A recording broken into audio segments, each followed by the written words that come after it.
संजय राऊतांना धमकी देणाऱ्या राजेश मोरेंच्या विरोधात उभाटाच्या महिला पदाधिकारी आक्रमक महिलांकडून मोरेंच्या विरोधात जोरदार घोषणाबाजी।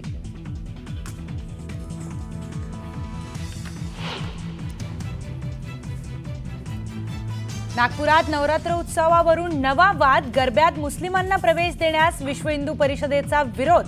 मुस्लिम तरुण गरब्यात आल्यास पोलिसांच्या ताब्यात देऊ, विश्व हिंदू परिषदेचा इशारा।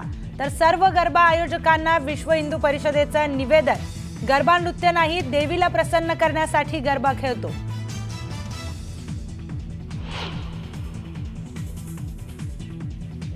देवेंद्र फडणवीसांच्या आदेशाशिवाय पोलीस अधिकारी लाठीचार्ज करू शकत नाहीत। छगन भुजबळांच्या अंतरवालीतील प्रकरणातील आरोपावरून रोहित पवारांचं प्रत्युत्तर।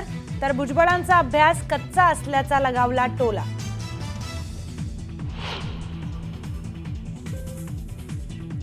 मोठं युद्ध करून देशाच्या विकासाला थांबवलं नाही।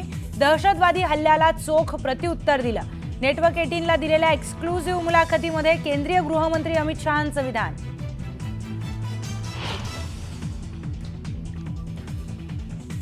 मुंबई अहमदाबाद बुलेट ट्रेन प्रकल्पात घनसोली आणि शिळफाटा दरम्यानचा मार्ग सज्ज।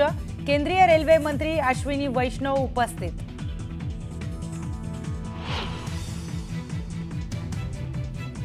आजपासून मोनोरेलची सेवा अनिश्चित काळासाठी बंद दरम्यान अत्याधुनिकीकरण आणि नवीन प्रणाली कार्यान्वित करण्याची कामं मार्गी लावणार।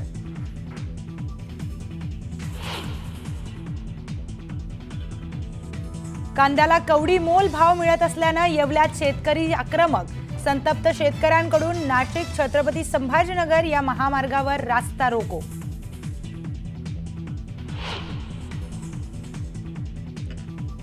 नवी मुंबईतील ट्रक ड्रायव्हर अपहरण प्रकरण। 6 दिवसांपासून गुंगारा देणाऱ्या खेडकरचा ड्रायव्हर प्रफुल्ल साळुंखेला धुळ्यातून केली अटक।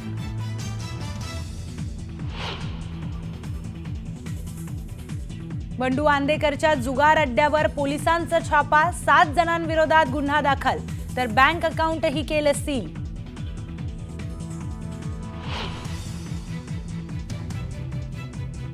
कोल्हापूरच्या उळजाईवाडीमध्ये गुंडांचा हुडगूस। हातात कोयता, तलवार, लोखंडी रॉड घेऊन परिसरामध्ये तोडफोड।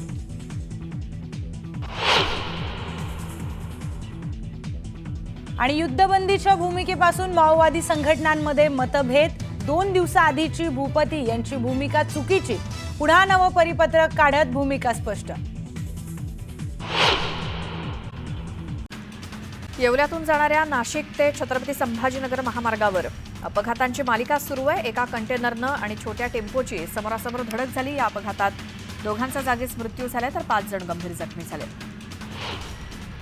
वाशिमच्या कळंबा महालीजवळ पंढरपूर अमरावती एसटीचा अपघात झाला। या बसमधील 10 प्रवासी अपघातात जखमी झाले, त्यातील 4 प्रकृती गंभीर आहे। बसचं स्टेअरिंग लॉक झाल्यामुळे महामार्गावरील उभ्या असलेल्या ट्रकला बसनं धडक दिली। कोल्हापूरच्या उजाळीवाडीमध्ये गुंडांनी हैदोस घातला। बेकरी व्यावसायिकांमध्ये दहशत माजवण्याचा प्रयत्न करण्यात आला। हातात कोयता आणि अडका घेत धमकावल्याची घटना सीसीटीव्हीत कैद झाली आहे।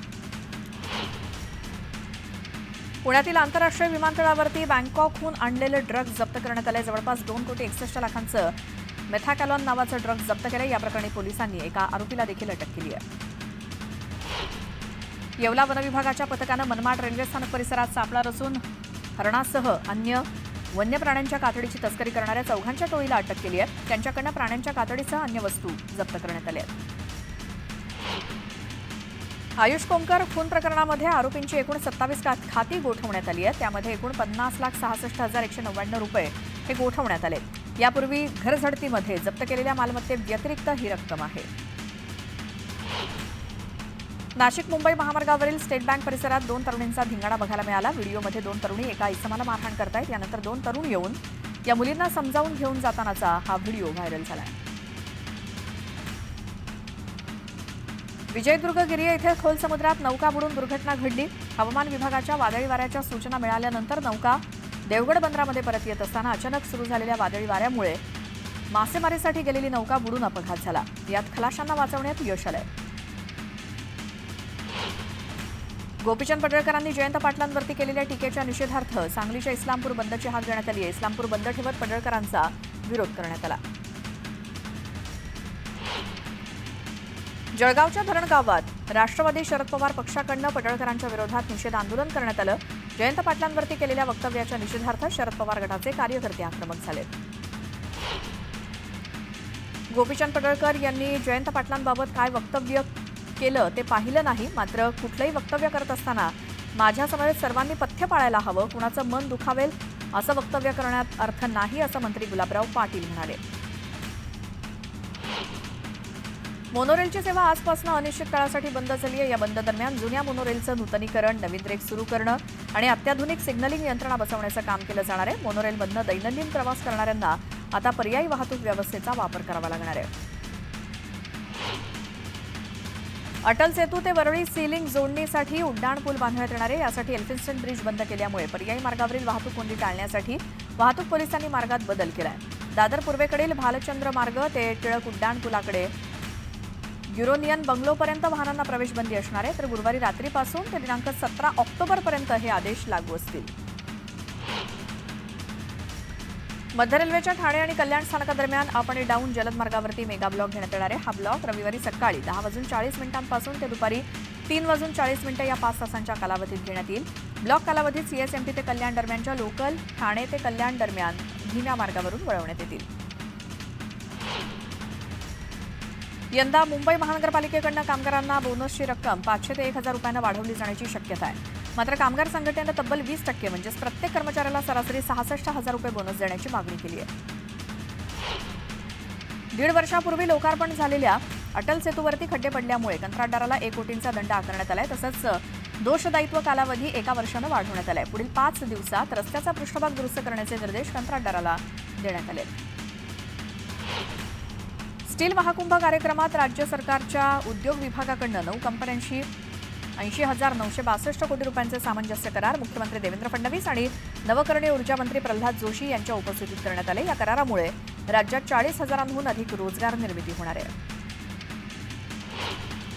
All India ice manufacture association आणि विविध मच्छीमार संस्थांच्या प्रतिनिधींच्या बैठकीत 3 तास चर्चा झाली. या चर्चेअंती मच्छीमारांना पुरवठा करणाऱ्या बर्फाच्या दरात टनामागे 85 ऐवजी 65 रुपये वाढीला मान्यता दिल्यामुळे कर्जपुरवठा बंद करण्याचा निर्णय मागे घेण्यात आलाय. या निर्णयामुळे हजारो मच्छीमार आणि बर्फ वितरकांनी सुटकेचा निश्वास सोडलाय. जिल्हा परिषदांची गटरचना आणि आरक्षण ठरवण्याच्या पद्धतीला आव्हान देणाऱ्या याचिका मुंबई उच्च न्यायालयाच्या नागपूर आणि औरंगाबाद खंडपीठानं शुक्रवारी फेटाळल्यानंतर आता जिल्हा परिषद, पंचायत समिती निवडणुकांचा मार्ग जवळपास मोकळा झालाय. त्यामुळे आधी जिल्हा परिषद निवडणुकांचा बार उडेल असं चित्र आहे. जिल्हा परिषद सर्कल नवीन रोटेशन बदलाला आव्हान देणाऱ्या 4ही याचिका मुंबई उच्च न्यायालयाच्या नागपूर खंडपीठानं फेटाळल्या आहेत. त्यामुळे आता निवडणूक होण्याचा मार्ग मोकळा झालाय. मुंबई उच्च न्यायालयाला एका आठवड्यात दुसऱ्यांदा बॉम्बच्या धमकीचा मेल आलाय. सखोल तपासानंतर ही अफवा असल्याचं निदर्शनास आल्याचं अधिकाऱ्यांनी सांगितलं. या प्रकरणी पोलिसांनी अज्ञात व्यक्तीविरोधात गुन्हा दाखल केलाय. चोखंदळपणे निवडलेली रिटेल दुकानं, प्रशस्त पार्किंगसोबतच रिअल इस्टेट प्रकल्पातून नवी मुंबई विमानतळाला मोठा महसूल मिळणार आहे. नॉन एरो सुविधांमुळे भारताची विमानतळं स्वयंपूर्ण व्यापारी परिसंस्था बनत असल्याचं चिन्ह असल्याचं नवी मुंबई विमानतळ कंपनीनं म्हटलंय. डेबिट कार्ड शुल्क, किमान शिल्लक रकमेचं उल्लंघन केल्याप्रकरणी आकारला जाणारा दंड, हप्ता चुकल्यास होणारा दंड अशा विविध शुल्कांच्या माध्यमातून जून अखेरीसच्या तिमाहीत बँकांनी 510 अब्ज रुपये मिळवले. या पार्श्वभूमीवर भारतीय रिझर्व्ह बँकेनं विविध शुल्क कमी करण्यासाठी बँकांना सांगायला सुरुवात केली आहे. मुंबई विद्यापीठातील शासन अनुदानित पदांवरून निवृत्त झालेले 127 शिक्षकेतर कर्मचारी आजही 2017 पासून प्रलंबित असलेल्या निवृत्ती वेतनाची वाट पाहत आहेत. या प्रतीक्षेत 12 कर्मचाऱ्यांचा मृत्यू झालाय आणि काही कर्मचारी गंभीर आजाराशी झुंज देत आहेत. तर कुटुंबियांना मानसिक आणि आर्थिक संकटांचा सामना करावा लागतोय. मुंबई आणि नवी मुंबईला जोडणाऱ्या अटल सेतूवरील नवी मुंबईच्या दिशेनं रस्त्याची लोकार्पणानंतर अवघ्या काही महिन्यातच दुरवस्था झाली आहे. रस्त्यावरती खड्डे पडल्यात आणि अतिरिक्त महानगर आयुक्त आणि प्रकल्प प्रमुख विक्रम कुमार यांनी शुक्रवारी या रस्त्याची पाहणी केली. यावेळी खड्डे पडलेल्या रस्त्याची 5 दिवसात दुरुस्ती करण्याचे आदेश त्यांनी कंत्राटदाराला दिले. तर पावसाळ्यानंतर व्यापक दुरुस्तीचं काम हाती घेण्याचेही आदेश कंत्राटदाराला यावेळी देण्यात आले. तर धाराशिव जिल्ह्याला पावसानं चांगलंच झोडपून काढलंय. त्यामुळे गाजराचं गाव म्हणून प्रसिद्ध असलेल्या भाणगाव या गावातील गाजर उत्पादक शेतकरी आर्थिक अडचणीत सापडलाय. गाजर पिकाचं मोठं नुकसान झाल्यामुळे शेतकरी अडचणीत सापडलाय. अतिवृष्टीमुळे बीडच्या सौताडा घाटातील रस्ता खचलाय, त्यामुळे वाहतूक काही काळ ठप्प झाली. वाहतूक सुरळीत करण्याचं काम सुरू आहे. पाटोदा जामखेड या रस्त्याचं काम सुरू आहे, त्यामुळे जामखेडकडे जाणारी आणि बीडकडे येणाऱ्या बसेस साकत पाटोदा मार्गे पाठवण्यात याव्यात अशी मागणी करण्यात आली आहे. मुंबई शहराला पाणीपुरवठा करणाऱ्या 7ही तलावांमधील पाणीसाठा 99.32% पोहोचलाय, त्यामुळे सर्व तलाव भरण्यासाठी आता अवघ्या 10,000 दशलक्ष लिटर्स पाण्याची आवश्यकता आहे. शुक्रवारी सकाळी 6 वाजेपर्यंत तलावातील पाणीसाठा 14,37,538 दशलक्ष लिटर्सवरती पोहोचला. सोलापूर जिल्ह्यातील बार्शी तालुक्याला पावसानं झोडपलं. मुसळधार पावसामुळे चांदणी नदीवरच्या पुलावरनं पाणी वाहत असल्यामुळे वाहतूक विस्कळीत झाली. या पावसामुळे शेतीचंही मोठं नुकसान झालंय. धाराशिवच्या भूम तालुक्यात जिल्ह्यात 2 दिवसात झालेल्या अतिवृष्टीमुळे सोयाबीन उत्पादक शेतकरी अडचणीत आलाय. साबळेवाडीचा तलाव अचानकपणे फुटल्यामुळे परिसरातील शेतात पाणीच पाणी झालं. कर्जत जामखेड तालुक्यात झालेल्या अतिवृष्टीमुळे शेती आणि जनजीवन विस्कळीत झाले. अनेक ठिकाणी हातात आलेली पिकं पाण्यासोबत वाहून गेल्यामुळे शेतकरी हतबल झालाय. या भागात आमदार रोहित पवार यांनी पाहणी केली आणि शासनानं तातडीनं पंचनामे करून शेतकऱ्यांना मदत द्यावी अशी मागणी केली आहे. बुलढाण्यातील लोणार सरोवराची पातळी महिन्याभरापासून वाढलेली आहे. परिसरातील 12 मंदिरं पाण्याखाली गेली आहेत, तर सरोवराच्या आतील काठावर असलेल्या कमळजा माता मंदिराच्या ओट्यापर्यंत पाणी आल्यामुळे यंदाच्या नवरात्रोत्सवावरती जलसंकट ओढवलंय.